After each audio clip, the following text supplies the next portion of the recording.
Good day, everybody. Good day, everybody. Today, we're going to be doing a little bit of science. Just a little bit of science, okay? So, if you use your eyes, you would be able to see that we are at Daytona. See, right here. It says Daytona, okay? Also, we are in the Chevrolet Impala COT. What does CO2 mean? I don't know. All I know is that this car has no restrictor plate. Meaning that it goes really fucking fast. So I'm talking 230 miles an hour down the backstretch with no help. 240-ish with help. I don't think NASCAR has ever gone that fast real life. I think the fastest ever NASCAR was like Bill Elliott, Talladega, in like 19 something. And I think he went like 224 or something like that. And this is a 2009 car. So, obviously it's not very normal to top out at 150 in second gear. Nor is it normal to be able to get up to 180, let alone 200 miles an hour in third gear here. Hold on, let me adjust this mic. 200 miles an hour in third gear. It's not normal.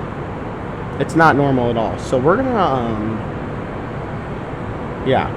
I'll just let you watch here. This is gonna be, I mean, it just does not feel, it feels like I'm in an Indy car right now. It really does.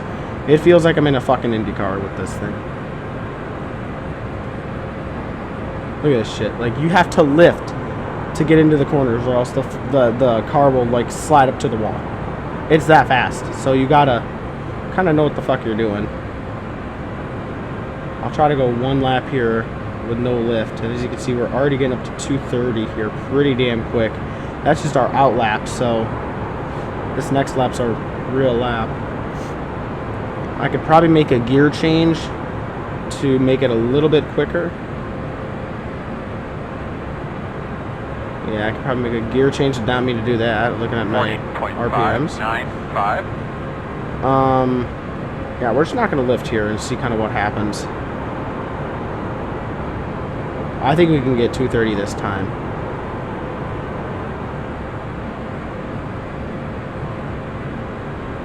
Oh yeah, I think we got it. Come on, baby. Come on, baby. Let's go, 230. That was easy. Before I recorded this, I tried getting to 230. It took like 5 laps, so... I was also running a different setup though. That was the Daytona 2012 oval. This is just the Daytona oval. So 40.454. it still isn't even our fastest lap. So we're gonna try to just again get to the bottom as hard as we can. Jump up back up to the top here so we can get a side draft with the wall. It's so fast that the car just likes to wander around. Like, I'm holding the wheel completely still right now, and it just wants to turn. The air is literally making it turn. It's like trying to drive behind like a semi on the highway. You know, the air doesn't circulate around your car the right way, and it's like, although I guess the air circulates around this car the right way if we're going 240 miles an hour. And we just ran a calm little. Just a calm little 40.3 there. I think in like the next gen cars, you can hit like on qualifying runs, mock qualifying runs. I'm talking around the top two for the first lap, and then on the bottom all the way around second lap. I think you can get to like 180, and that's it. But with this, obviously, it's a little bit on the steroid side, which I don't mind. I like it. Just you should not be going this fast. Obviously, 230 miles an hour down the Daytona front stretch is not normal. It never has been normal. Actually, we'll try to move it here. I think we'll be. I mean, that's so fast. Like, look at that. It's gone in a flash. Meow. Like, look how fast that is.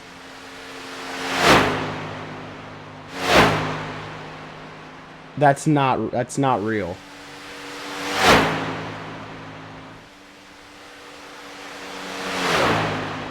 that's just not real.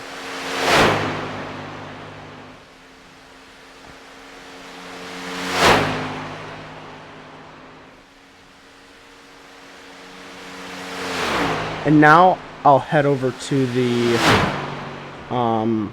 next gen, and I'll run actually a custom setup for the next gen. You know what? Actually, I'm gonna look on Garage 61 first for a set. Hold on, here. Let's look at this together.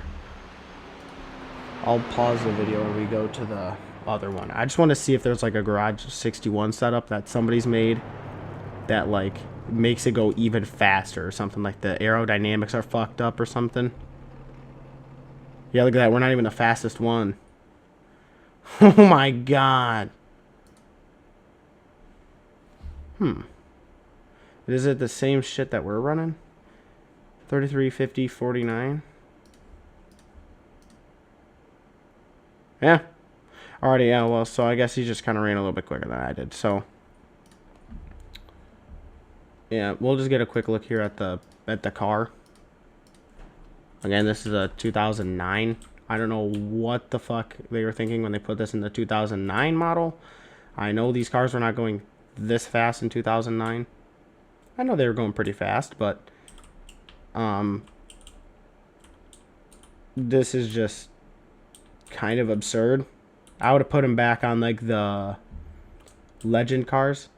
The Legend iRacing cars, just so it doesn't just so it's a little bit more realistic. But then again, I shouldn't be bitching. I have a car that goes 240 miles an hour, so there's that. All right, yeah. Now we'll go over and skip to the next gen. Alrighty, and here we are in the next gen. I know my head is probably blocking this area over here. But again, it says Daytona. Chevrolet Camaro ZL1. I don't know what ZL1 means. The tire pressures are way different though. We're running 50, 49, and like 33, some 33 I think it was. So as you can see here, I do have a few setups in here.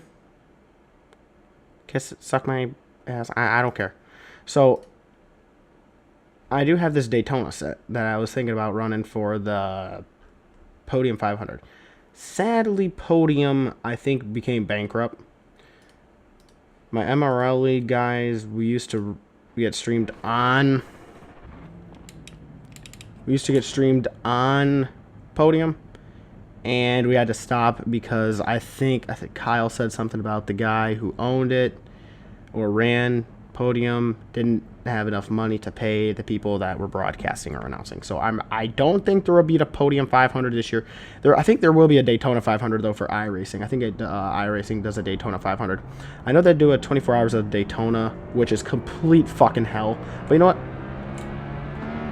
I think I'm gonna put myself through that hell this year. So we're going to try with this big-ass fucking wheel. So, yeah, here we go. Now we're on the next gen. Seat just clicked back. What the fuck? Okay. Okay. If you remember, in the COT car, third gear was topping out at 200 miles an hour. Right now, it's topping out at what second gear was topping out at in the COT. So if that says something, you know, we're just going to run a normal qualifying lap here like we would at Daytona in a race. As you can see, it's struggling to get up to even 180. It's struggling. It really is. So how you run Daytona in qualifying, everybody knows you get 2 laps here in Talladega, and I think maybe Pocono you get 2 laps too. I don't know. You run the top the whole first lap. I try to run just above this groove because in real qualifying and iRacing, they do have a kind of system where if you run too close to the wall like this, it creates aero or it creates drag, so it slows you down. So you can't run too close to the wall, so it'll create drag in real qualifying, but I don't think in practice, session like this, it really matters. So again, you run to the top like this. This basically just because it's the longest way around the track, so it takes the longest amount of time to gain up your, so it's longer to get around. It takes, gives you more time to get up to speed. So here we go. 49. This will be our Ashley lap right here. 07. And then I just run the bottom. Since these aren't as fast, you don't have to lift at all. These are way smoother than that other car, but my God, I don't think they're as fun because they don't go as fast. So you exit low as well. Another reason you run high on the banking on the first lap is because that banking is 33 degrees. Coming down that banking is like running down a mountain, so it gets your speed up. So yeah, I'm just trying to hold a straight wheel, and hell, I'll even cut down below the apron here like I would in a normal qualifying run. So normally what I would do is I would come down here. At Daytona in qualifying, every little like detail and time, every little bit of time matters. No shit, I forgot this is sequential. Every little bit of detail matters in this car at Daytona. So going below this line right here, like this, actually I cut down pretty late. I probably should have cut down right around here and gone straight. So doing that what I did there actually on this lap is I came out of the pits and I started in first gear. Now normally what that'll do is that'll spin your tires. I think I actually did it out of the pits here. Usually what I would do, and what normally everybody does, is you do not want any heat in your tires here on qualifying, because the more heat that's in your tires, the slower you go. That's why everybody's like, oh man, I want to restart on colder tires. It makes sense. So what you want to actually do is start in third gear. I know it sounds weird, like I know it really does. So you start in third and it's really low and all that. But then again, once you get up to speed, usually I'm up to speed by turn 3. And that time right there, that 49.410, will probably go down to a 49.3. I wouldn't be surprised if it saves us a 10th. Which here is a lot of time. Like, it is a lot of time. A 10th, usually a 10th separates first from, like, say there's 30 cars, usually first, 10th usually separates first from like 20th, 25th. It's a big deal to get, like, people will literally sweat at qualifying this because you have to. And starting at the front in Daytona is a big deal because if you start in the front, all the wrecks happen behind you. Usually. If you start in the middle, all the wrecks happen in front of you. And if you start in the back, all the wrecks also happen behind you. And you don't know, everybody's like, well, if you start in the back, you can go around the wrecks. Well, I mean, yeah, kind of. But you better hope there's cautions in your race, because if you can get around those wrecks, you can catch up to that pack. If you can't though, and you lose the draft here, you're fucked. You're absolutely fucked. You have to have the draft here. That's another big thing. You gotta have the draft to run any decent time here. I think I've gotten up to 195 here in this car in the draft. It's not very hard to do that. And actually, the water and the oil temp, I think it's the water temp, gets too hot in this and the truck. 49.877. So you have to actually, and I was too busy yapping and missed my turn, so that's great. So you actually have to back off a little bit, and you can't push them down the whole entire straightaway like you normally be able to. And also with these, you can bump draft and all that, cool shit. So I really just hope I run a quicker lap, because I did not feel like running another one because I fucked up the first one. But if we do, it is what it is. It ain't a big deal.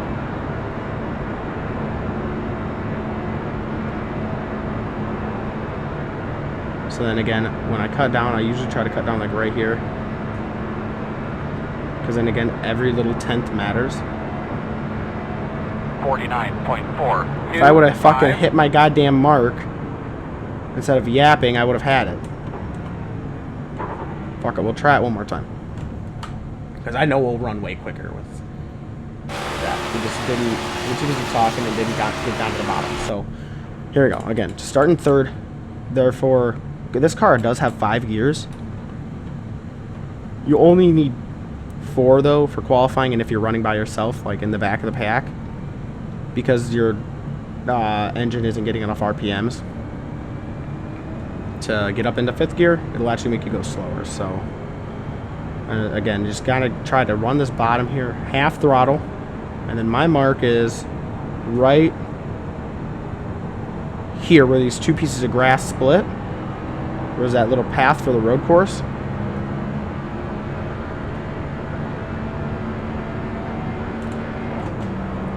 And then get it up into 4th. So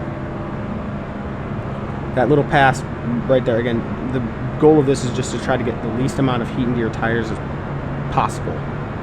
That's why you run the top, because it doesn't take as much steering angle as it does the bottom to a certain extent. I'm gonna really try to focus on this one here.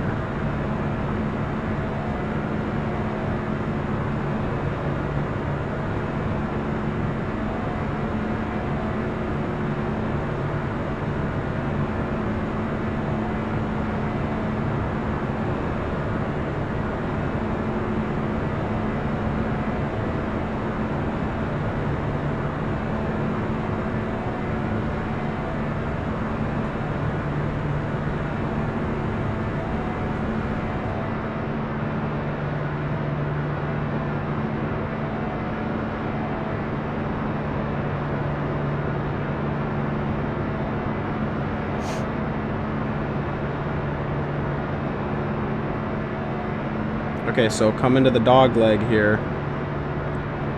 You want to get down here like I didn't do before.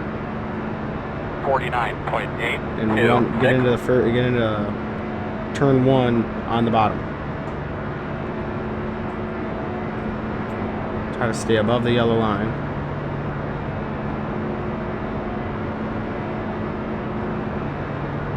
Little bumps in that also get heat in the tires, which is not good. That's why you'll notice when I come out of the pits, I go a little bit longer than it tells me to, because that banking comes out past the turns. So if you hit that little bump, it'll put that extra heat in the tires. You don't want that. So again, just coming around here, wait for it to flatten out, jump down to the bottom, run over the Geico restart zone sign. Should be quicker. 49.4. Fuck! You gotta be kidding me. What in the hell is going on here? You're telling me that restarting in first gear will make me go faster than starting in 3rd gear. That doesn't make any sense to me. But there you go. I thought it. See, there you go. Even the teacher is wrong sometimes, boys. There you go. Again, just little microscopic things, like the little microscopic bumps, will kill you. This probably was a bigger thing right here. The extra heat that this thing puts into the tire right here, on below that yellow line, that's 33 degrees of banking right up here. So, go Vols, baby, go Vols. Oh, sorry. You come up here. See, it even says on my bumper. Sorry, my ADHD is killing me right now. You see it, and it like, you know, you gotta just hold that bottom as hard as you can, hold the fucking bottom. Hold it. You get the point. Thanks for watching my science lesson today, guys. Thank you.